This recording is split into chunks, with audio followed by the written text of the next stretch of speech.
Welcome to Heard It on the X, the East Coast's premier music talk show. Brought to you by Rich's Music Exchange in Hamburg, New York, and online at richesmusicexchange.com. Sponsored by music industry leaders Regal Tip, Ernie Ball, Ampeg, and Mackie. And now, your hosts, Rich Rogan-Moser and co-host, The Doctor. Broadcasting live from the second poorest city in America, here's Rich and The Doctor. Like I said before, there are times when things don't lay the way they're supposed to lay. But regardless, you're supposed to hold your head up high and walk tall. Walk tall.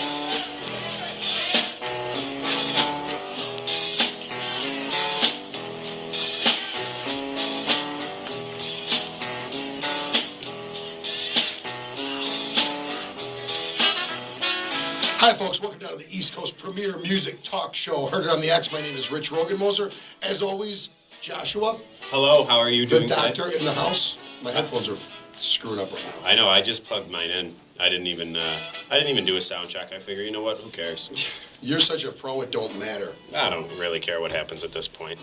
Welcome down, folks. Another Sunday edition, the best, fastest hour in music news going. The Heard It on the X radio show. We've got quite a show in store today, actually. A lot of things have been going on with Occupy Wall Street and different things like that. And it got me thinking about protest songs.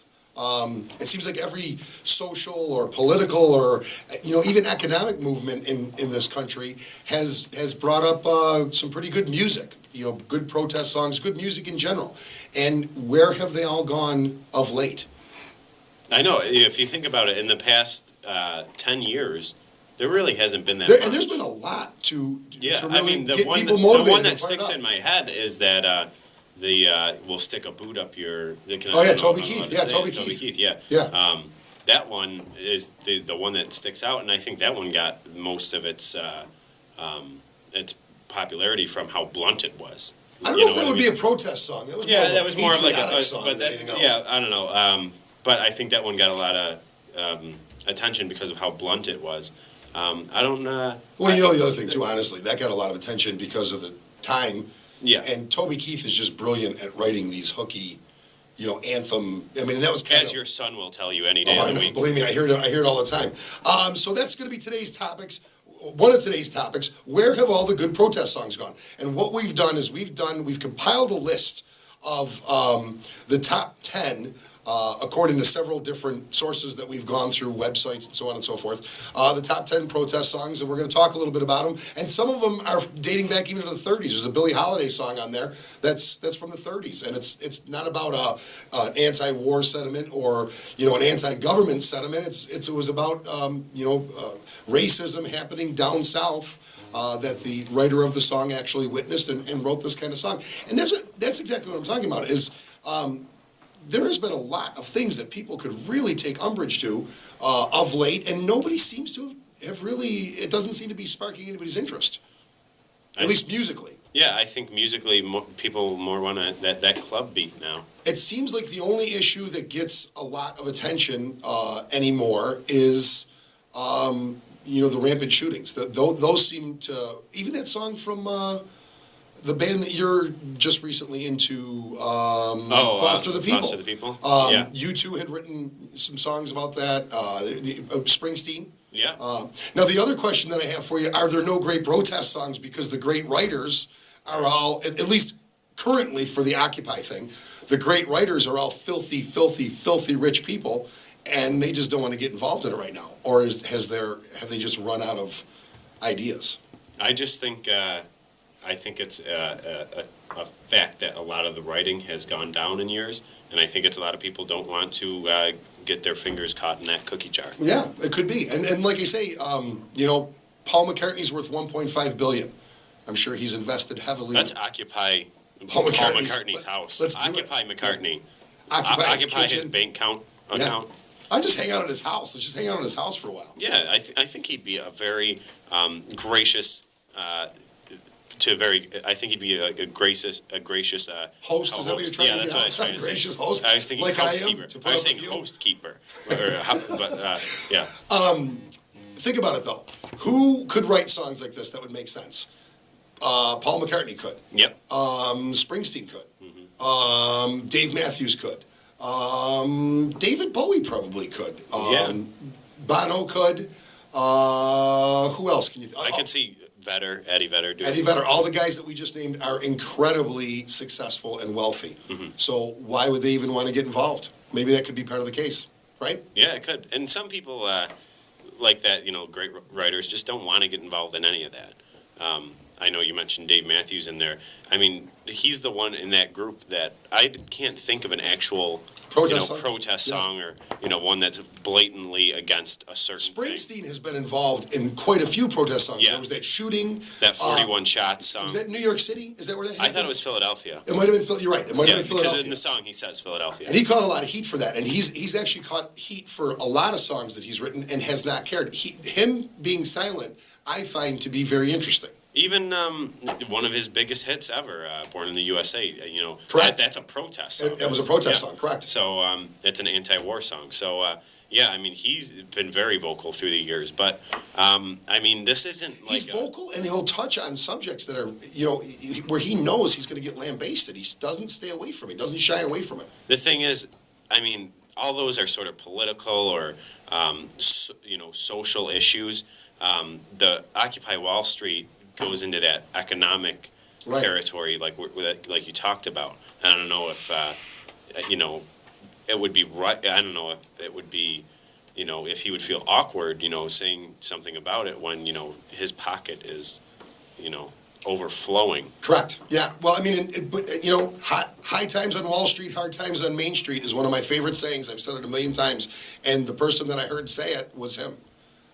So it's not like he's oblivious to what's going on. Okay, so we're going to be getting into that in just a little bit. I want to talk about Max on Wednesday because one of the things that this show is going to culminate into is the Heard It on the X radio show wants to spur songwriters. We want songwriters out there.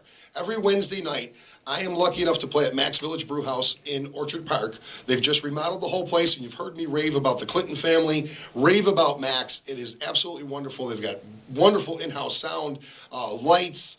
They've got really good alcohol, and I think their beer is chilled to perfection at Max. One of the things that I really like. It's like just above freezing point. It's perfect. I don't know what the actual temperature is. We'll have to get Scotty in on an interview on that. But regardless, what we're going to do is from here until Thanksgiving, we are going to let people, if you have written a song, whether it be a protest song or a happy song or whatever the case may be, you come in and perform it with us on Wednesdays at Max. And the winner of this contest, we're going to bring to the radio show, and we're going to let them perform it live. How's that sound? That's pretty cool. That's pretty cool. We're going to put you on the radio, maybe make you famous, and you get to at least hang out with some really great musicians. David Lee Frost plays bass down there with us. It's basically the Rich and Famous Band Unplugged. Alan Kroll on saxophone, who's absolutely wonderful, just recorded with Michael McDonald. Jim Anger, who in my opinion is Buffalo's best kept secret, thank God, because not only being a musical treasure for Buffalo, he is a musical treasure for the world. He's done amazing things. We had him on the show just talking about it. He's brilliant. Every time I talk to him, he makes me think for the next 4 or 5 days. And if you can come in, hang out with these guys, talk to them, maybe even ask them questions about your writing technique, see, get some ideas from these guys. Also, we've got a new website that we're going to be launching in November, mid-November. We're not letting the cat totally out of the bag yet. However, we're letting the cat breathe. We punched a hole. We're punching a hole in the bag, so the cat can breathe. The cat is breathing. New website launching in November. It is going to have a premium option on it where you can get to archive shows. It's going to have a newsletter that goes along with it. It's going to be really, really a cool website where you're going to get a little more ideas about the show and everything that is music. A lot of music news will be on there. That's going to be launching in November, so make sure that you stay tuned for that. Hannah Gordon's going to be joining us a little later, too. Yep, Hannah Gordon. She's new to the show. Yeah, and she is a frequent user of the Music Exchange. She's a customer there. Yeah, but she's actually a writer for the Buffalo News. She writes for the Next part of the Buffalo News, which is geared toward younger kids. And Hannah is one of those kids that, I think she's picked up the baton for, music, and she wants to carry it forward, but she's had some great interviews. She's most recently interviewed Travis Barker, and she interviewed Ronnie Radke, of the band Falling in Reverse, I think it was. They were at Kenny Shelley's place. Yeah. Club Infinity. She was able to get there, hang with the guys. They had kind of a moratorium on interviews, but she impressed these fellas so much that they sat down with her and said, hey, we're gonna give you an interview. So she's gonna be calling in a little bit later too. Right now, we're going to the phones. David Lee. Richie, come gather around people. There you go. You roll. That's it. That's on our list. Yeah, that's going to be on our list. What's your favorite protest song, Dave? That one. That one is your favorite protest song? Yep. Yeah, Blowing in the Wind. Blowing in the Wind's good, but I like that one. And I got Jimmy Anger. Oh yeah, what am I saying? He was That's actually, the Times They Are Changing. He was singing Times They Are Changing. I'm sorry.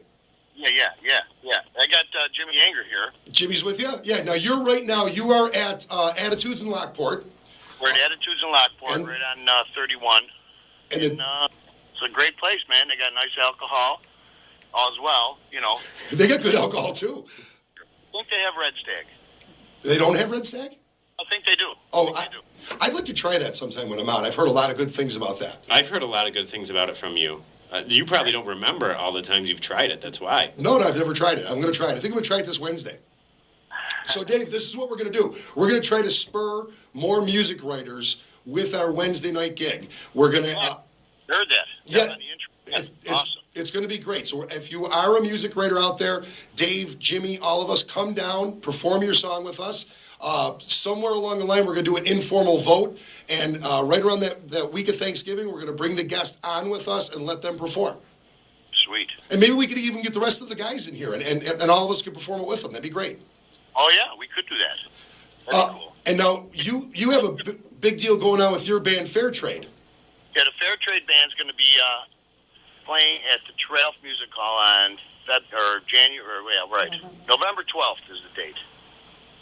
November 12th. November 12th at the Tralf. And tickets are available right now at fairtradetix.com? Well, there's a few left, but for now, we're going to have them call the Tralf box office at 852-2860 for tickets. 852-2860. You call the Tralf box office, and you get tickets to the Fair Trade, just a Fair Trade gig. Every single one of these, I've been to every single one. They just keep getting better and better, and they're a lot of fun. This is a Buffalo Treasure band, Fair Trade. You get to relive the 70s and the old Barrelhead days. It's just a riot. Yep. It's a lot of fun. This show is a special show. We worked really hard on this show, and we got some surprise guests coming up with us, too. So you should have trained monkeys and high wire walkers. That's what I think. Well, we thought of that, but the Tralf wouldn't let us do it, You know what? They're always... It's always the man trying to hold you down, It's isn't it? always them against the monkeys. They were cool with the high wire act, but it was the monkeys, wasn't it, Dave? The monkeys is the ones that did it. If you got me a really nice gorilla suit, I would totally be a part of this. Joshua in a gorilla suit. But I don't want like the cheap gorilla suit. I'm talking movie quality. A nice one, like a Bigfoot suit. Yeah, almost like one that could pass that I was in the movie Planet of the Apes. Like Chewbacca from Star Wars. That's what he should be, like the real Chewbacca suit. That'd be cool. That would actually be a great part of the show. Maybe we can incorporate that on Wednesdays. Right. So I want to get back to this Wednesday thing. Every Wednesday we play at Max. It's a great time. There's great musicians down there. And like I say, I would really like to culminate some writers and get some writers down there. Someone like yourself, someone like Jim, someone like Al would be great to guide some of these people. I mean, what are your thoughts on this idea? Well, the Wednesday thing's going to be really cool. That's what you're saying, right? Yeah. The funny thing is when you're talking to somebody live on the radio, you should talk to them, Dave. What are you ordering a drink? Well, not ordering a drink. Jimmy Anger just came out to me, and he said, remind him about Strange Fruit, the protest song. Yeah. He thought that in your opening, the protest song about, That's it. That's the Billy. That's going to be in our. That is actually going to be one of the songs. And once again, the professor himself, the professor of musical knowledge, Jim Anger. You can't fool him on all. That's definitely one of the songs. And like I say, these protest songs, they don't have to be about government. They don't have to be about war. They can be. But there's always something going on. And it just seems like to me that a lot of these social movements that have happened since the beginning of time, since the Civil War, have spurred songs that were forever, ingrained in society. Songs that you still sing to this day. Francis Scott Key, wrote a pretty important song while he was watching a battle going on a boat. These songs last forever, and they're for some reason in the last 20 years, with probably some of the biggest things ever to happen, it just seems like people have forgotten about them. Don't you think? It's Jim Anger on the phone now. He just handed it to me. Oh, hi, Jim. I just wanted to. I had him ask you about Strange Fruit. When you described the song, I was pretty sure that had to be it. Yeah, that's the song. That was the song for 3 or 4 years in a Broadway show about the blues, and it was. If you heard it. I've heard it. Oh yeah, yes, I've heard it. And then we did research on the show, and we've got the author and what he witnessed to actually write that song. It's very moving, very powerful stuff. It's about as chilling as it gets. I agree, and the opening line is chilling. I mean, and it must have been hard for her to sing that opening line. I don't want to give away. We're going to be playing it later on the show. I was just playing Jeopardy there. You know what I mean? I was seeing if I could guess what it was. Did you? Apparently, you're going to be passed to Alan Kroll. Hey, Rich, baby, is that you? Alan, what's up? Hey, looking forward to seeing you on the 12th there, man. Down in at the Tralf. The Tralf's going to be fun, and I don't know if you've been listening, Alan, but every Wednesday, what we're doing from now till Thanksgiving, a contest with the radio show, what we're going to do is anybody out there, we're going to encourage them, if there's some kind of writer at all, come in, bring your acoustic guitar, perform your song. We're going to do an informal voting around that week of Thanksgiving, and the winner gets to perform their song live on the radio show here. So if you're a writer, come down to Max Village Brew House in Orchard Park, sit in with us. You can show us your tune and we'll play it with you, or you can perform it by yourself. That's just fine too. Or if you got a couple people, bring them down, and we're going to have the winner perform live on the radio show here. I think that's a great idea, Rich. You are the ambassador of all music, and people who play live music, man. You're the man. I appreciate it. Look, I know you guys got to get to your gig, and I got to get to a commercial. So we'll talk to you soon, and I'll see you guys Wednesday. Thanks for calling in. Oh, you're welcome. Thank you. All right, bye-bye. Those are a bunch of great guys. Fantastic guys, and they're playing out at Attittudes in Lockport. And I'm the luckiest musician on the planet. I mean, honestly, I have limited talent. And these guys, I surround myself with guys like this, and they're, sometimes my guitar's not even plugged in. Yeah. You ever notice that? Yeah, I notice sometimes you don't even play it. I don't. You don't even try to pretend like you're playing it. I just, I'm lucky enough to have a group of friends, and they're just wonderful people, and they, they're amazing, and it's amazing to see what goes on Wednesday. I mean, if you're into live music, make sure you come down to Max. We're going to take a small commercial break and come back on the other side with our top 10 list. Stick around, folks.